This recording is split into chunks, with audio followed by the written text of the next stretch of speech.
When my mother died, I asked for a week to grieve. My husband's parents came over instead and said, "We need the house for a family event. You should go stay with a friend." I left in tears. When I returned, her ashes were gone. "We thought the urn was just decorative," my sister-in-law laughed. I searched the trash in silence. But what I found in the backyard? My mom died on a Monday. It was raining. I remember the rain because I stood outside the hospice center alone, soaking wet, staring at the sky like it could give me a reason. Stage 4 pancreatic cancer. 2 months from diagnosis to death. I was with her when she stopped breathing. I held her hand and told her she could let go. She squeezed once, and then she was gone. I didn't know how quiet the world could get until that moment. We had a simple memorial the next day. I paid for everything myself. Mike didn't offer. His parents didn't come. Just me, Kelsey, a few old co-workers of Mom's, and the chaplain who helped us through hospice. We scattered part of her ashes at Fellows Lake, her favorite spot. The rest I kept in an urn shaped like a lighthouse. It wasn't fancy, but it meant something. She always said lighthouses were about finding your way home. When we got back to the house that evening, I asked Mike if we could just keep things quiet. No company. No events. Just a week of peace to let me feel whatever this was. He nodded. Said, "Of course, Dana. Take all the time you need." That was Thursday. On Saturday morning, I was still in pajamas, sipping cold coffee, sitting on the couch holding her urn. Then the front door swung open. Margaret, George, Bethany, and her husband came in like they owned the place. Margaret had a casserole dish in one hand and plastic tablecloths under her arm. George was laughing loudly about something, didn't even see me sitting there. Bethany was barking orders about where to set up chairs. I didn't say anything at first. I was frozen. Then I stood up. "What's going on?" Margaret looked up, like she hadn't noticed me there at all. "Oh, Dana. We're having George's birthday dinner here tonight. Didn't Mike tell you?" I turned to Mike, who had just walked in behind them. He looked down at the floor. "I figured it'd be okay." "You figured?" I said. "I asked you for 1 week." 1 week, Mike."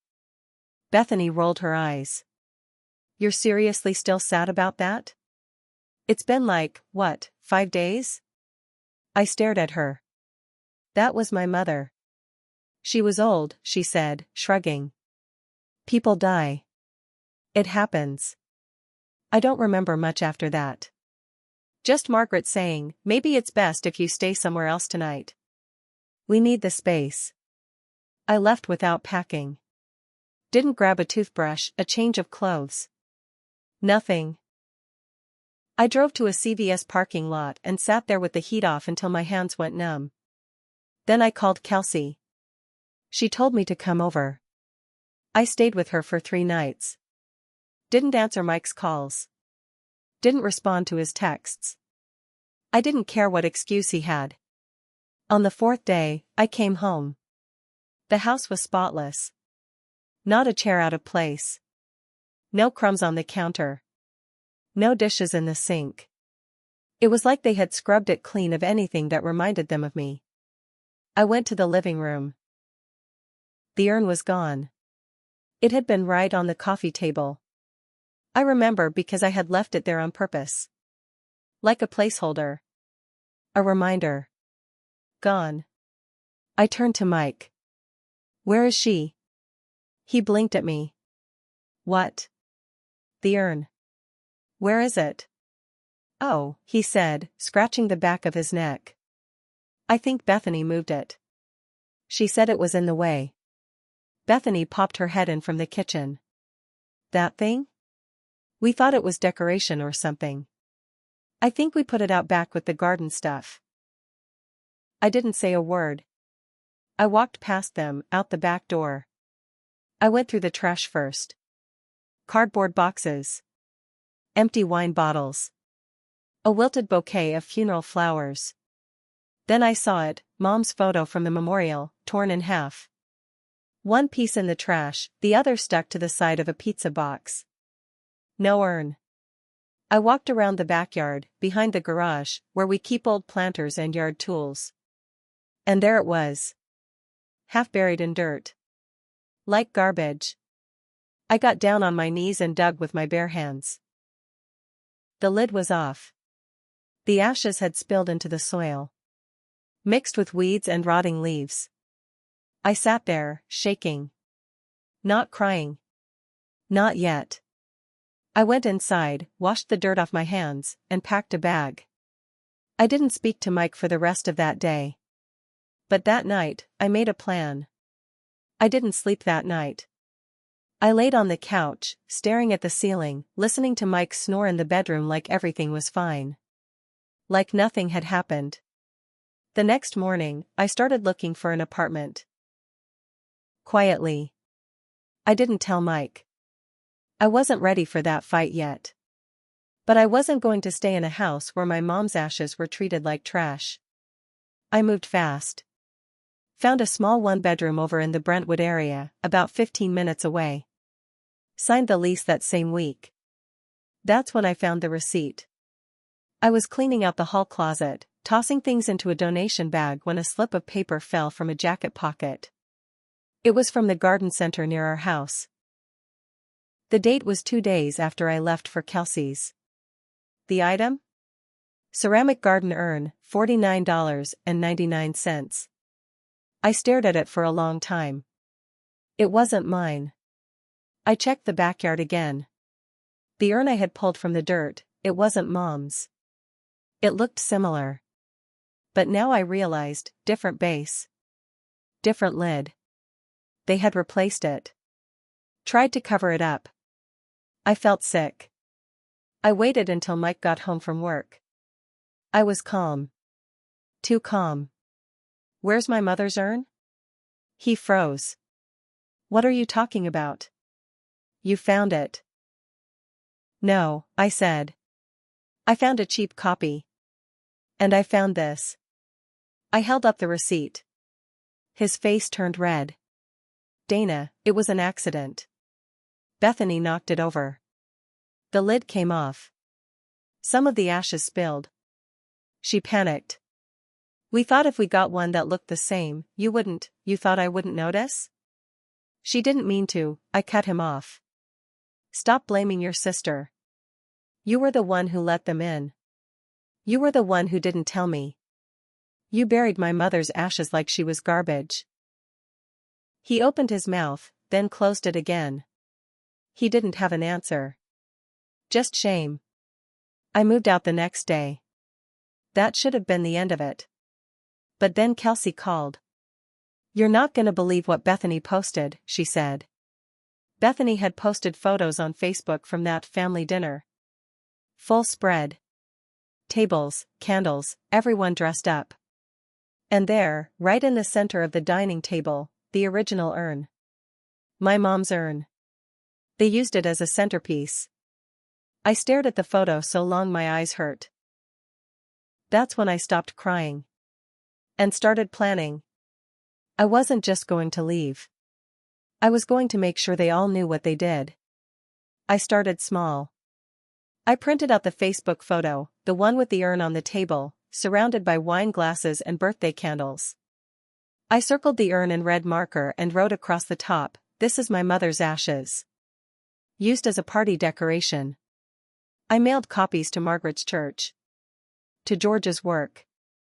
To Bethany's HOA. To anyone I could think of who might care what kind of people they were when no one was watching. I didn't stop there. I met with a lawyer. Told him everything. He said there wasn't much I could do legally about the urn, ashes aren't considered property in most states. But the fraudulent replacement? The emotional distress? The damage to my mother's remains? That was something. We sent a formal demand letter to Bethany and Mike. It was cold, blunt, and had real consequences behind it. Either return the original urn, intact, or prepare for court. Bethany ignored it. Called me dramatic in a text. Sent a laughing emoji.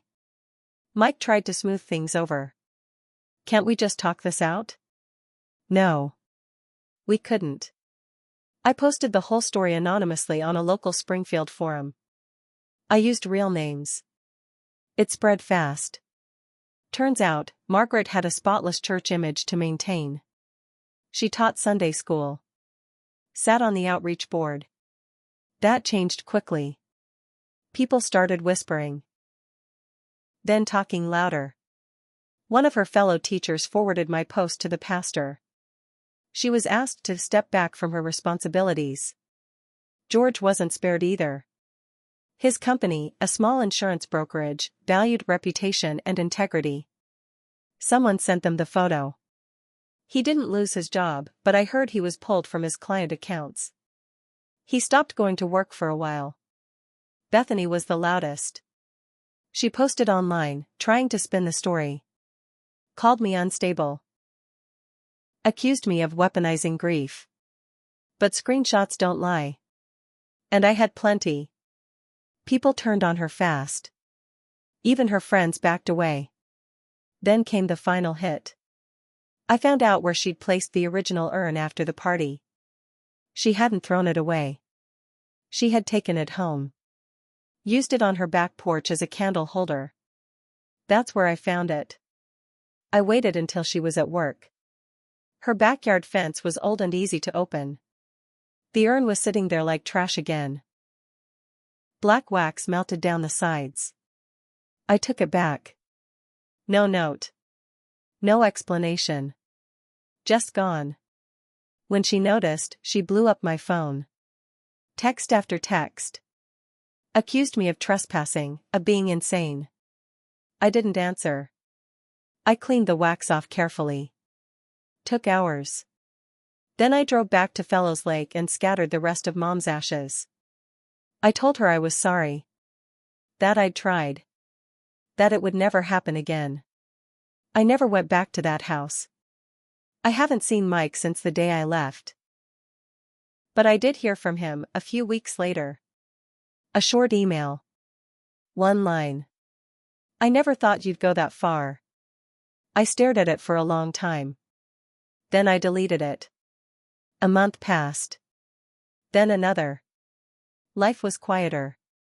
I worked. Cooked for one. Went to therapy. Kelsey checked in often. The silence was new, but I liked it better than being surrounded by people who looked through me. Then one morning, a letter came in the mail. No return address. Just my name and my new apartment. Inside was a photo.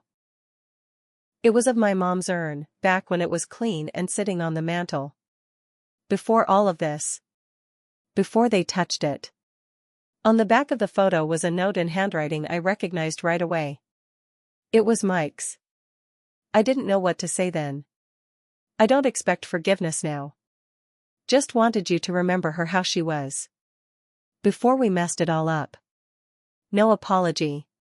No begging. Just that. It made me angrier than if he'd said nothing. That same day, I got a call from the lawyer. You might want to hear this, he said. Your sister-in-law's being sued. I didn't understand at first. Turns out, Bethany had gotten bold. Too bold. She'd started a blog. Wrote about grief manipulation, claiming I'd faked parts of the story. She named me directly. Said I was exploiting a family tragedy for online attention. She posted the photo of the urn with wax on it. Bragged about how ridiculous I was for making such a fuss. Someone flagged it. Now she was facing a defamation suit. From another person who had lost a loved one and recognized the urn. Apparently, Bethany had used parts of their story too. Took details from posts on grief forums and made it part of her blog. She thought no one would notice. They did. And that wasn't the end of it. Mike called again. I let it go to voicemail. He left one this time. His voice was thin. Worn down. Bethany's getting hit from all sides. My parents won't even talk to me. I lost my job last week. I guess you got what you wanted. No, I thought. I didn't get what I wanted. What I wanted was to be married to someone who respected my mother. Who stood up for me when I was grieving. Who didn't hand me over to his family like I was in the way. But that man never existed. He called again 2 days later. This time, I answered. What do you want, Mike? A pause. Then, you really ruined everything. No, I said. I finished what you all started. Another pause. You're not the same person, he said. You used to be kind. I almost laughed. And you used to be a husband. I hung up. That night, I opened a new journal. First page, I wrote, she deserved better. So I gave it to her. I didn't need revenge anymore. I already had justice. And peace. That was enough.